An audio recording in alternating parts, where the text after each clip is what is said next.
He's a character who draws attention everywhere he goes, but can be quite polarizing.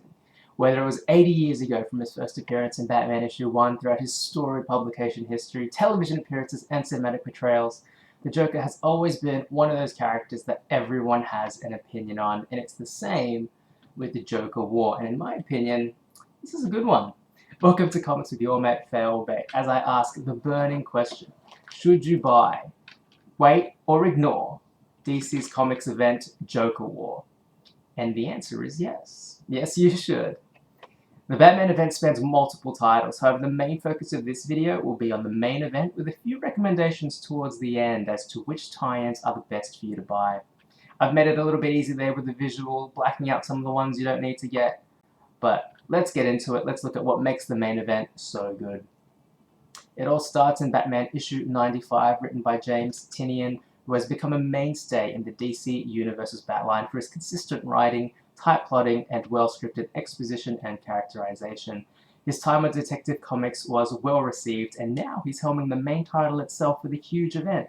He's joined by one of the best rising star artists in the industry right now, Jorge Jimenez, partnered with the bombastic coloring of Tomeu, Morey, and this collaborative team is soundly finished with the letterer Clayton Cowles, and what a team they are, because issue 95 gives us a stunning introduction to the storyline, writing a very chilling Joker whose presence looms over the entire issue with dread and menace. Then, when we finally do see the Clown Prince himself, it's a captivating and horrifying demonstration that really feels in line with the history of the character. We're also introduced to the extensive cast, involving characters like Harvey Bullock, Lucius Fox, and one of the new characters, Punchline. And she's another somewhat divisive character, but as we'll see in this event, she's definitely one to keep an eye out for. And what I like about the way of using some of these side characters is that Tynion really helps, show how far-reaching the plot is and the scope of the dangers are.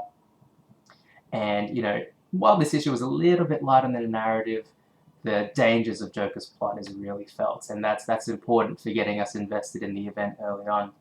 And it continues on with issue 96, part 2 of Joker War. The cast continues to expand, gives us more insight into just how deep the plot is impacting not only the characters like Harley Quinn, and even forcing Batman into a new suit, but Gotham itself. It does a great job of humanizing the city, the sort of narrative technique I love about Batman comics, really making the city itself feel like a character.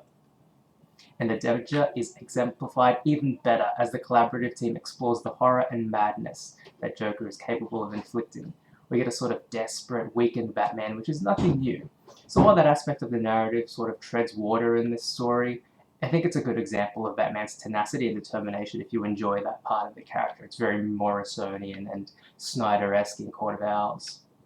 And what this does do, however, is allow Jimenez and Morey to truly shine. I mentioned the horror elements earlier, and they continue to make the most of it. Their panel layouts are just so dynamic, and their body horror is grotesque. The colors push the artwork into the scope of nightmarish qualities, and it really compounds my belief that for this arc, Joker is this terrible thing like a car crash. You just can't help but look away, which again really fits his clownish persona. He's not the only clown in this issue, though. Harley Quinn is there as well, and her artwork here by the art team is truly magnificent, and probably one of my favourite versions of Harley of the last few years. And if the previews are any indication, her role is about to get even more impressive in Part 3. A showdown between her and Joker's new partner, Punchline, is sure to be explosive and entertaining. And Part 3 is actually coming out later this week, in a few days.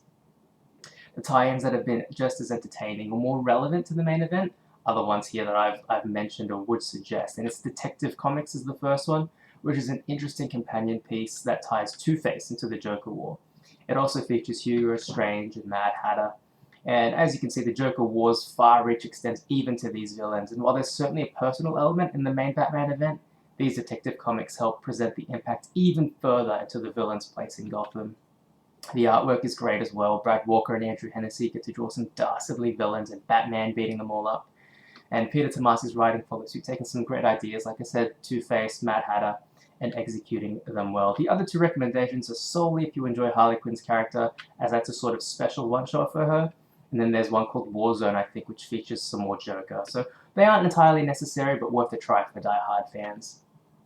So back to the question, should you buy Joker War? As I stated in the beginning, yes is the answer, and you should read it because Tynion and his fellow creators give us a dark story of horror-fueled madness with captivating action and characterization. The individual pairings of Batman vs. Joker, Harley vs. Punchline are especially intriguing, giving it a real sense of narrative weight as these opposite sides battle each other.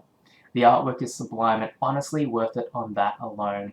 So Joker War Part 3, which I think is Batman issue 97, comes out later this week and continues on till around about the end of the year, and is definitely worth buying. Thanks for watching. This has been Comics with your mate Failbait, asking the question, should you buy the Joker War comic? And yes, you should. If you have enjoyed this content, I would really appreciate if you like, commented, or subscribed. And of course, you can find more of my socials in the information below. Thanks for watching. I've been your mate Failbait.